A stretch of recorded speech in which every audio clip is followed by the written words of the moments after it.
हीरोपंती पड़ गई महंगी फ़खर ज़मान को। बहुत हीरो बनने की कोशिश की थी फ़खर ज़मान ने, और मुझे लगता है कि फ़खर ज़मान ने जब वो एक सेशन बुलाया गया था पाकिस्तान क्रिकेट बोर्ड की तरफ से और उन्होंने शिकायत की अंबार लगा दी थी चेयरमैन साहब के सामने, और मैंने उस वक्त भी आपसे कहा था कि बिल्कुल चेयरमैन जो है वो नन्हे काके बने थे उस वक्त फ़खर ज़मान के सामने। ऐसा हो ही नहीं सकता कि मोहसिन नकवी की नाक के नीचे ये सब कर रहे हो क्रिकेट बोर्ड के लोग, सीईओ से लेके और कुछ, और मोहसिन नकवी को पता ना हो। ये पॉसिबल ही नहीं था। उस वक्त मोहसिन नकवी ने ऐसे नन्हे काके बने थे कि ओहो जी जी आप बोलिए, आप खुल के बोलिए जो बात है। और फ़खर ज़मान ने खुद दिल खोल के धड़ाधड़ क्रिकेट बोर्ड की शिकायत की अंबार लगा दी थी। उस वक्त पाकिस्तान क्रिकेट बोर्ड के जो लोग खिलाफ थे, यानी कि जो यूट्यूबर्स हो जाए, जो सहाफ़ी हो जाए, जो एक्स क्रिकेटर्स हो जाए, सबके अगर आप पढ़े, ओ हो क्या करारा जवाब दिया, क्या बात की, फ़खर ज़मान छा गया, फ़खर ज़मान ये, फ़खर ज़मान ने तो बोलती बंद कर दी, फ़खर ज़मान ने तो माफिया की बैंड बजा दी, पीसीबी का माफिया हिल के रह गया।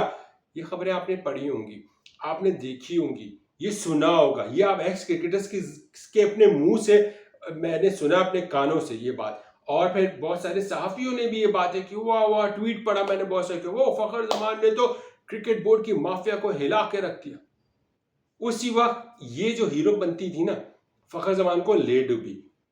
जब बाबर आजम को पाकिस्तान क्रिकेट टीम से ड्रॉप किया था ना, तो फ़खर ज़मान ने ना समझा ये क्रिकेट बोर्ड कोई और है। उन्होंने कहा कि अरे बाबा, मैं तो हीरो बना हुआ हूँ, आजकल तो मेरे पीछे पूरी एक्स क्रिकेटर्स और सहाफ़ी हैं, अब एक और हीरोपंती दिखाता हूँ। उन्होंने ट्वीट डाल दी, और उन्होंने ट्वीट डाल के इतनी बड़ी गलती कर दी कि जिसकी बुनियाद पे फ़खर ज़मान को पाकिस्तान क्रिकेट टीम से ही निकाल दिया गया, बल्कि फ़खर ज़मान से सेंट्रल कॉन्ट्रैक्ट भी ले लिया गया। और इस बात की कंफर्मेशन खुद चेयरमैन के पीसीबी ने की, जब किसी सहाफ़ी ने उनसे सवाल पूछा तो उनसे दोनों सूरतों में सवाल पूछा गया। तो चेयरमैन साहब ने जो उस हीरोपंती, जो पहली हीरोपंती थी, उसकी तो जिक्र नहीं किया, लेकिन उन्होंने ट्वीट का जिक्र किया कि ट्वीट एक वजह बन है जिस वजह से ये हुआ, क्योंकि आप सिलेक्शन कमेटी की डिसीजन को अपोज नहीं कर सकते ड्रीम में, अगर आप सेंट्रल कॉन्ट्रैक्ट के अंदर हैं। तो सेंट्रल कॉन्ट्रैक्ट उनका गया, हीरो बनना उनको महंगा पड़ गया। अब जो जिनके बहकावे में, जिनकी चढ़ाव में आ गए थे फ़खर ज़मान, उनकी अब लेनी की देनी पड़ गई फ़खर ज़मान को। और अब फ़खर ज़मान कम से कम भी अगले 1 साल तक पाकिस्तान क्रिकेट टीम में मुझे नज़र नहीं आते। और फ़खर ज़मान अब सेंट्रल कॉन्ट्रैक्ट से जब बाहर हुए हैं, तो अब फ़खर ज़मान जिस एनओसी की बात करते थे, जिस एनओसी की ईमेल का इंतज़ार की बात करते थे, अब मेरे ख्याल से फ़खर ज़मान को उस एनओसी की ज़रूरत नहीं पड़ेगी जो वो इंटरनेशनल लीग्स खेलना चाहते थे। अब वो शायद आज़ाद हैं और वो जब चाहें, जैसे चाहें, जिसके साथ जाके सेंट्रल कॉन्ट्रैक्ट करें, वो लीग का कॉन्ट्रैक्ट करें, क्योंकि अब वो सेंट्रल कॉन्ट्रैक्ट का हिस्सा नहीं है। तो मैं सिर्फ ये पूछना चाहता हूँ उन सहाफ़ियों से, उन एक्स क्रिकेटर्स से, उन लोगों से जो ये बड़ी शोर कर रहे थे कि ओहो माफिया का मुंह बंद कर दिया, माफिया को हिला दिया, माफिया हिल गया, माफिया वो हो गया। क्या माफिया हिला? माफिया ही नहीं, माफिया के अगेंस्ट गए फ़खर ज़मान, बैंड बज गई फ़खर ज़मान की। नुकसान इन द एंड किसका हुआ? फ़खर ज़मान का। फ़खर ज़मान हो गए टीम से बाहर। मैं माफिया के बहुत अगेंस्ट हूँ कि माफिया अगर उस बुनियाद पे भी निकाला गया है, मुझे लगता है वो भी एक फैक्ट होगा, एक जैसे ना, एक पॉइंट होता है, फिर दूसरा पॉइंट होता है, एक वजह बनती है, फिर दूसरी वजह बनती है टीम से बाहर करने की। तो वो एक वजह होगी, लेकिन दूसरी वजह ट्वीट थी। अब दूसरी जो पहली वजह थी, वो तो चले वहां फ़खर ज़मान को मैं कहता हूँ हाँ उसने सही किया, लेकिन जो दूसरी वजह थी ना, वहां पे फ़खर ज़मान ओवर एफिशिएंट बने। और दूसरी बात ये कि ये जो फ़खर ज़मान समझे कि पिछली जिससे क्रिकेट बोर्ड चली आ रही थी, हर बार बाबर के लिए कोई ना कोई ट्वीट कर देता था। अभी हसन अली भी बाहर बैठे, वो भी ट्वीट कर बैठे थे। हसन अली हो जाए या और लोग जो माजी में करते आए, ये जो प्लेयर माफिया। और आपको याद होगा, सोचना भी मना है हैशटैग शुरू किया था, ये पाकिस्तान क्रिकेट के प्लेयर्स ने शुरू किया था। You remember? वही चीज अगर इसी चीज को तबाह कर खत्म करने के लिए पीसीबी ने एक्शन लिया, यहां पे मैं पीसीबी के इस एक्शन को सपोर्ट करूंगा, क्योंकि किसी भी प्लेयर को ये, और वो भी करंट प्लेयर को खेलते हुए, कोई हक हासिल नहीं है कि वो ट्विटर पे आके ये बातें करे, या किसी भी आके मीडिया में आके ये बात नहीं कर सकता कि क्रिकेट बोर्ड क्या कर रहा है, क्या नहीं कर रहा।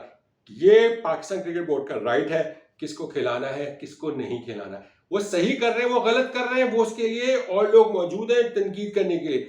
लेकिन as a player, current player होते हुए आप किसी का साइड नहीं ले सकते। कामरान गुलाम भी पाकिस्तान टीम का हिस्सा था, पाकिस्तान का प्लेयर है, पाकिस्तान का डोमेस्टिक प्लेयर है, उसके आप उसको सिलेक्ट किया था, किसी और को नहीं सिलेक्ट कर लिया था। तो फखर जमान, अगर शोएब अख्तर ने तनकीद की तो शोएब अख्तर की तनकीद बनती थी, वो जायज थी कि तरीकेकार गलत था, ड्यूरिंग द सीरीज हटाना तरीकेकार गलत था। वो शोएब अख्तर की बात सही थी, वो शोएब अख्तर, राशिद लतीफ, बासित अली, ये सब लोग या एक्स क्रिकेटर्स या सहाफी बोल सकते हैं, लेकिन फखर जमान को कोई राइट नहीं है, वो अपने डोमेन से बाहर आए, उन्होंने रेड लाइन क्रॉस की, जिस बुनियाद पे आज वो अपना सेंट्रल कॉन्ट्रैक्ट खो बैठे।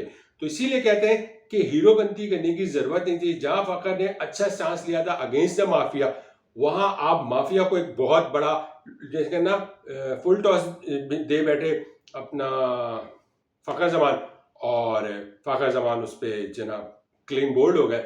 माफिया ने एक अच्छी सी फुल टॉस दी थी, उसमें वो बोल्ड हो गए, और कहते हैं ना कि उड़ता तीर ले लिया शायद फखर जमान ने कि यार जब निशाना थे बाबर आजम, उन्होंने कहा नहीं बाबा लाओ, तुम कहाँ जा रहे हो, मैं ही ले लेता हूँ। मैं अपने अंदर यूं करके उन्होंने अपने बाजू में तीर मारा और जख्मी हो गए। अब वो जख्मी हो गए या उन्होंने अपने घुटने में मार दिया। खबर ये भी है कि शायद वो इंजरी का भी शिकार थे, तो इसलिए उनको ड्रॉप किया गया। तो ड्रॉप उनको सेंट्रल कॉन्ट्रैक्ट भी उनसे ले लिया गया। तो ये क्रिकेट बोर्ड ने एक मैसेज दिया है करंट प्लेयर्स को भी और आने वाले जो भी यंगस्टर हैं कि सब अपनी लिमिट्स में रहें, कोई भी लाइन क्रॉस ना करे। आप एज अ क्रिकेट बोर्ड के प्लेयर हैं, पाकिस्तान क्रिकेट टीम के प्लेयर हैं, तो क्रिकेट बोर्ड के फैसलों के खिलाफ आप जा नहीं सकते अनलेस आप, अगर इवन आपके अगेंस्ट छोड़ा तो समझ भी आती है, आप तो डायरेक्ट चले गए दूसरे की बात कि दूसरे को अगर सिलेक्शन कमेटी ने हटाया तो मैंने ट्वीट डाल दी, ये भी गलत था और एक मैसेज गया है। और मेरा मानना है कि हाँ, हर प्लेयर्स को अपने तरीके से रहना चाहिए। देखिए प्लेयर ये is just like a company, अगर कोई किसी कंपनी में जॉब करता है और वो अपनी कंपनी के खिलाफ कोई बात कर दे और वो भी सोशली, तो फिर वो कंपनी उसके खिलाफ एक्शन लेगी। सेम पीसीबी ने लिया।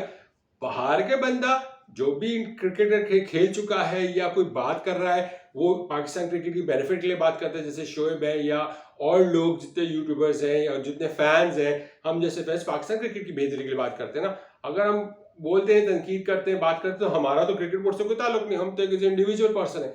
लेकिन आप किसी भी की सारी फैसिलिटी अवेल करते हुए, यानी क्रिकेट बोर्ड ने आपको ही फैसिलिटी अवेल की है ना, सेंट्रल कॉन्ट्रैक्ट के अंदर आप ही सारी चीजें आपको मिलती हैं, आप उन्हीं के टिकट्स विकेट सब होटलिंग सब आपको ही कराई जाती है ना पीसीबी की तरफ से।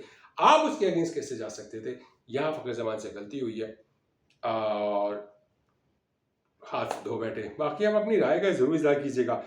मुझे लगता है फखर जमान के साथ 50-50 हो गया, यानी कि फखर जमान ने जहाँ कहा 50% सही थे तो 50% गलती हो गई, और वो इनको ये जो ट्वीट वाला मामला है ना, उनको ले डूबा, जैसे कि चेयरमैन ने खुद अपने मुंह से कहा है।